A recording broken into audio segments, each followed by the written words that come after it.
4K Filmes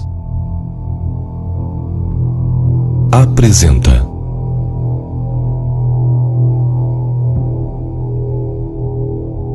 Bom, nós estamos aqui para falar de uma experiência que absolutamente é complexa de dizer. Eu quis morrer. Vivenciar já é difícil. Eu estou deixando de ser parte dessa sociedade para ser o outro lado, o lado racional, o lado da diferença. É um momento de pausa em tudo. Parece que tudo para e você perde referências, mas isso é o final de um processo. Despertai.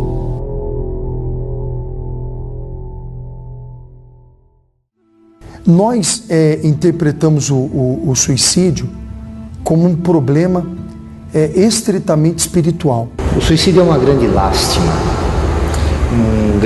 uma grande tristeza, justamente porque atenta contra o mais sagrado dom que Deus nos deu, que foi a própria vida.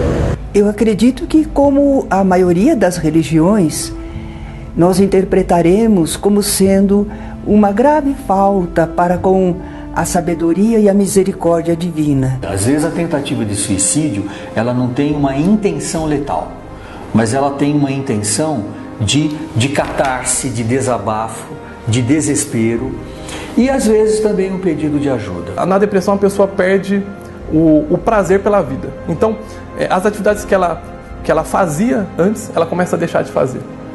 Fiz uma tentativa, fui para o hospital e, por incrível que pareça, a partir dessa tragédia ou quase tragédia, que eu tive alguns apoios. Que em casa o pessoal começou a perceber de maneira diferente. Percebeu que aquilo que eu falava pouco ou falava nada era o que importava, porque tudo era reticência, não existia foco. A depressão muitas vezes ela chega aos poucos, né? Então, e por isso que ela acaba sendo tão perigosa, porque a pessoa ela não percebe que está entrando em depressão. Então, de repente, ela todo dia acorda 8 horas da manhã, ela começa a acordar 8h30, ela começa a acordar às 9. Quando ela vê, ela está acordando às 10, está perdendo o trabalho, né? Mas não foi uma mudança súbita, ela foi aos poucos. Não está isso escrito no rosto da pessoa. O que está escrito, muitas vezes, é sofrimento, angústia, insegurança, desânimo, agressividade. Mas isso é causado por tantos motivos na vida, não só pela intenção de se suicidar. Ouvi por períodos longos assim, poxa, que é preguiça, sem vergonhice, falta de interesse, e etc, etc. Me casei cedo. Eu queria família, tive que aprender cedo, tive que amadurecer cedo, tive que assumir responsabilidade cedo, fui forçado pela vida. Saí de casa, né? Eu tinha mais ou menos entre 14 e 15 anos, comecei a sofrer crises, que foi essa fase que eu não guardo muito bem aí da adolescência e tal, né? E foi quando começou a ter, tendências a suicídio. Então o adolescente ele está passando de um papel de criança para um papel de adulto. Então essa transição ela é muito conflituosa. As cobranças, as pressões, existe a questão hormonal também, né? É o corpo mudando. Antes ele não tinha que se preocupar de repente em ganhar dinheiro para ajudar os pais. De repente ele passa a ter que essas responsabilidades da vida adulta que não estão presentes na vida infantil. Eu não tive escolha. No tanto que eu levei muitos anos para parar de me cobrar. As minhas terapias envolviam muito também isso. Eu tive que aprender a parar de ser rigoroso comigo. Então, quando você vai atender uma pessoa que passou por uma tentativa de suicídio, é preciso, em primeiro lugar, que você acolha, que você consiga transmitir o afeto que você tem por aquela criatura, por aquela pessoa, por aquele filho de Deus.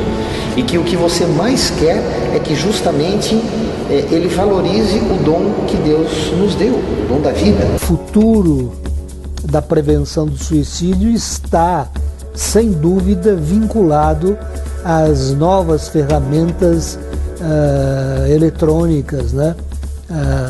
A internet e toda essa parafernália de inovações que tem surgido. Outras pessoas, outros atores entraram na história. Um dos atores foi o médico da Associação dos Médicos Espíritas de Campinas, Dr. Álvaro, e o outro foi um amigo da internet, que é o Abel. O Abel, eu sempre falei com ele de longe, né? E aí, eu, num desespero, eu encontrei a página dele e comecei a conversar algumas coisas com ele. E incrível, ele me ligou de Rondônia. E o que eu precisava mais do que tudo, primeiro, era entender que realmente esse era um processo que tinha várias características: fisiológica, cultural, espiritual, fundamentalmente. Tinha esses três, basicamente esses três pilares. Fisiológico porque, de fato, algumas reações orgânicas, eu acredito hoje, né, afetavam a maneira como eu agia em relação, ou como eu lia a realidade que estava na minha frente. Cultural, porque é muito difícil, é estigmatizante. Qualquer coisa que não seja um corte no braço, né, uma dor física que você consiga mostrar, um hematoma, coisa do gênero, é tratado de maneira estigmatizante. Embora muitas vezes, num pronto-socorro ou na rotina de um atendimento médico, a gente ouça a expressão, um caso de tentativa de suicídio. Quando a gente vai se inteirar, não é bem uma tentativa de suicídio. É uma pessoa que de tempo em tempo, em momentos de muita angústia, se automutila. Geralmente usando uma faca muito afiada, ou lâmina de barbear, ou agulhas. E são, via de regra, cortes superficiais que não levam ao risco de morte, mas que de alguma forma também causam complicações, como infecções, o próprio estigma, porque a pessoa fica com cicatrizes, e há também uma chance de que os métodos de autoagressão vão se aprimorando e a pessoa aí sim pode chegar perto de um suicídio. Estava um dia muito perturbado e comecei a riscar o peito, sabe? Queria fazer uma cruz, né? Vivia perturbado com... Sei lá, eu não me encontrava, acho que essa era a questão, eu não me encontrava. Minha mãe trabalhava tempo integral. O meu padrasto não tinha, talvez, aquela vocação para enxergar isso. Nós temos testemunho de pessoas que chegaram a cortar o pulso, outras chegaram a tomar remédio, outras chegaram a tomar veneno. Fazem uso daquilo que está mais fácil, né, que está à sua mão, facilidade. Essa pessoa teria esses remédios, essas medicações e fez uso delas. Eu peguei uns venenos de rato que tinha lá, misturei num copo d'água e cara, saí fora do trabalho para não prejudicar a firma e sentei lá na calçada e ficava, sabe? Falei, vou tomar essa porcaria porque já cumpri a minha meta, já trabalhei, já fiz o meu horário. E chorava, sabe, era uma dor horrível. Eu olhava para aquele copo, eu ficava tentando entender por que eu queria fazer aquilo, por que eu estava fazendo aquilo e, acima de tudo, o que ia acontecer? O que ia ser dos meus filhos? O que ia ser? Mas eu queria parar com a dor. Se nós formos pensar no que é mais comum, geralmente é uma perda, uma grande frustração, que vem com ideias de que aquilo não tem solução, que a dor é intolerável e que ela só vai ser extinguida se a pessoa desistir de viver, se a pessoa parar de viver. Claro que nem todas as pessoas que tentam o suicídio querem exatamente a morte, a finitude da existência. Às vezes a gente pode considerar que as tentativas de suicídio é uma coisa... É uma situação velada. Alguns casos não são declarados e aparentemente um suicídio. Uma falta de vontade de viver pode ser considerada um suicídio velado. Existe a questão do método usado para a pessoa. Uma pessoa que pega uma arma de fogo e dá um tiro na cabeça é diferente de uma pessoa que toma remédio meia hora antes do horário que ela sabe que vão chegar na casa dela. Nem sempre ela tem consciência disso. Ela pega, toma o remédio, ela não lembrou, daqui a pouco vai chegar alguém. Só que inconscientemente isso acontece. Então, uma pessoa que dá um tiro na cabeça, a probabilidade dela realmente estar conscientemente querendo tirar a própria vida é maior do que uma pessoa que toma remédio. Mas a gente nunca pode generalizar. Aí meu patrão saiu, percebeu, foi lá e sentou lá do meu lado, conversou, pegou no meu braço, tomou o copo e vamos para dentro. E eu só sabia fazer uma coisa, obedecer e tentar fugir daquilo. Mas ainda fica aquela sensação. Depois de uma tentativa dessa, vem a vergonha pelo fato de ter tentado uma situação como essa. Fica difícil depois encarar as pessoas, os familiares, aí que o perigo de uma reincidência. Por isso que em casos como esse é necessário um acompanhamento, uma avaliação, um acompanhamento para não haver uma reincidência. Eu cheguei a colocar uma corda no pescoço, pendurei lá na área de serviço. Eu ficava ali pensando o que ia acontecer quando eu caísse da cadeira, como ia ser. Eu não sei, eu falei, não, eu vou esperar para ver. Desci de novo daquela cadeira, tirei aquela corda do pescoço, fui tentar passar o dia, esqueci o dia para vir trabalhar à noite. Você não tem ideia do que é você, num dia, chegar num determinado lugar, fazer um ato absolutamente louco. Porque eu já tinha tentado 1, 2, 3 vezes, tomado remédio, feito, sei lá, com faca, me ameaçado. E depois de alguns dias você acordar numa UTI absolutamente, né? E o duro, querendo continuar, né? É preciso ouvir as pessoas. Não podemos logo falar alguma coisa. Temos que ouvir a pessoa.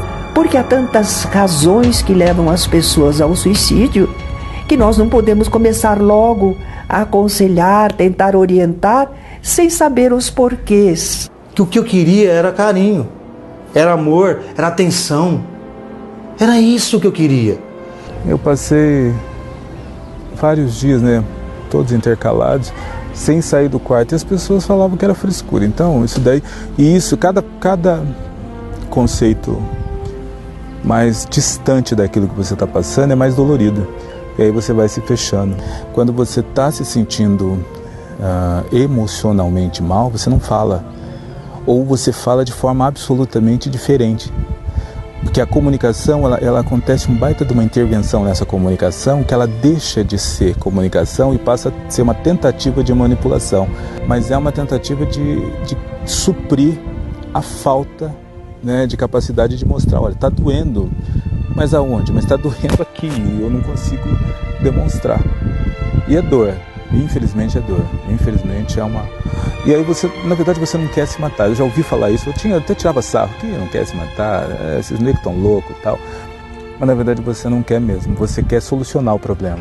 Um dos casos que eu posso relatar foi de uma professora de 2º grau que teve um diagnóstico de leucemia linfóide. Essa jovem professora tentou dar cabo da sua própria vida após o diagnóstico, por se ver sozinha, sozinha no mundo. Essa era uma frase dela. Existe um sentimento um sentimento, ninguém me entende. Isso é um sentimento muito comum no adolescente. O conflito com os pais, meus pais não entendem, ninguém me entende. Isso é muito comum. Então, se ninguém me entende, por que eu vou procurar ajuda? Se ninguém me entende, ninguém vai me ajudar. Por isso. Né? Até que o adolescente se permite. Né? Quando, de repente, ele vê, ou depois de uma primeira tentativa, ou até antes, né? Quando ele vê a possibilidade do suicídio como real, pode ser que ele dê esse voto de confiança para alguém. Seja para um amigo, seja para um familiar, seja para o psicólogo. Nós estamos aumentando o nosso número de voluntários para poder justamente atender essa demanda. E essa demanda, ela ficou muito evidente que é devido a muita procura do jovem. Mesmo com apenas a digitação, consegue-se ter uma interação, uma integração muito grande com o outro. Quando elas chegaram, elas foram recebidas com toda a consciência da nossa parte de que elas precisavam e precisam de um cuidado espiritual. Iluminar as ações, iluminar a realidade a partir de um espírito de esperança e com isso conseguir encontrar outros encaminhamentos para que justamente ele não volte a tentar o suicídio novamente. Então nós conversamos com o espírito que é uma pessoa, apenas está desencarnada. Nós esclarecemos o valor da sua vida, nós falamos das misericórdias divinas, nós falamos do propósito da sua vida. Deus sabe que nós somos espíritos em evolução, criaturas ainda ignorantes, não bem desenvolvidas intelectual e moralmente. O que eu busco fazer hoje, para estar falando com essa aparente tranquilidade, é medicamento. De manhã não falem comigo, porque eu estou sob efeito de medicamento logo no começo da manhã que eu tomo, alguns. Terapia eu tenho feito também constantemente e etc. E uma busca absurda de estar em sintonia com a casa, com as pessoas que a gente encontra. Essa sintonia que eu tentei ter com vocês desde o telefonema até hoje, que é uma tentativa de quê? De proximidade, porque sem isso você não fala, sem isso você não faz. E é uma tentativa permanente, porque foi por falta desse diálogo, por falta dessa proximidade, que realmente aconteceram coisas. Eu ainda não consegui resolver a questão espiritual, mas eu transito. Simples. É tudo muito simples. Apaga a sua mente. Põe um branco na sua cabeça. Isso, põe um branco.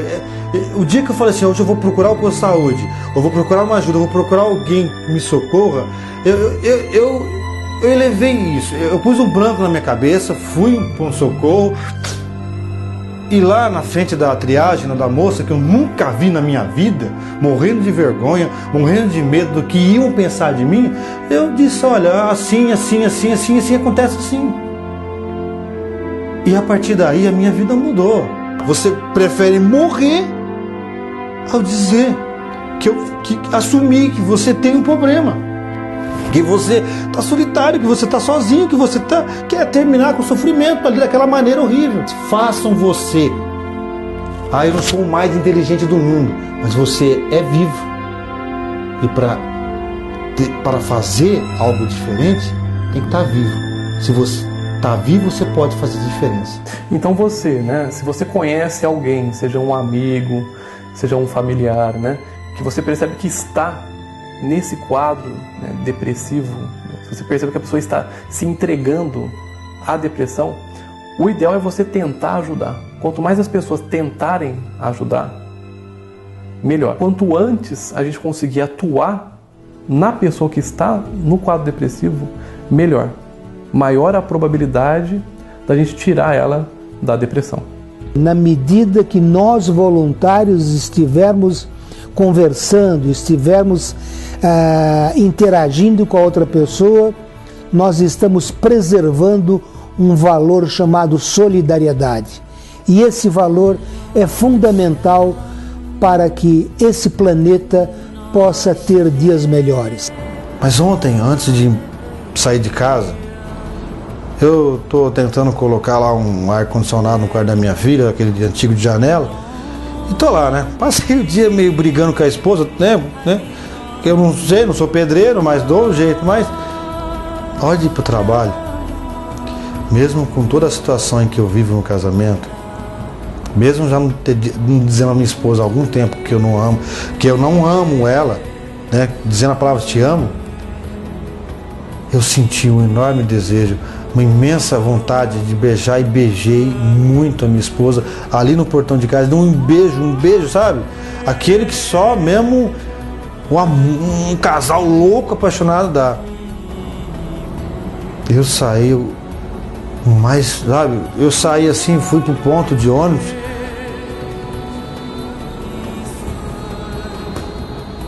Poxa, e se eu tivesse morrido? E se eu tivesse me matado alguns anos atrás? Alguns dias atrás? Eu já estava ali 4, 5, 6 metros, o meu caçulinha, né? Gritou, tchau, pai, vai com Deus. A gente esquece, a gente não dá oportunidade. Eu penso que todo aquele que quer terminar seu problema, querendo se matar, querendo dar fim à sua vida, sucumbir à sua vida, acaba esquecendo que a gente pode reconstruir. A gente pode, ou com o mesmo, com a mesma companheira, ou o mesmo companheiro, ou com a família, a gente pode reconstruir.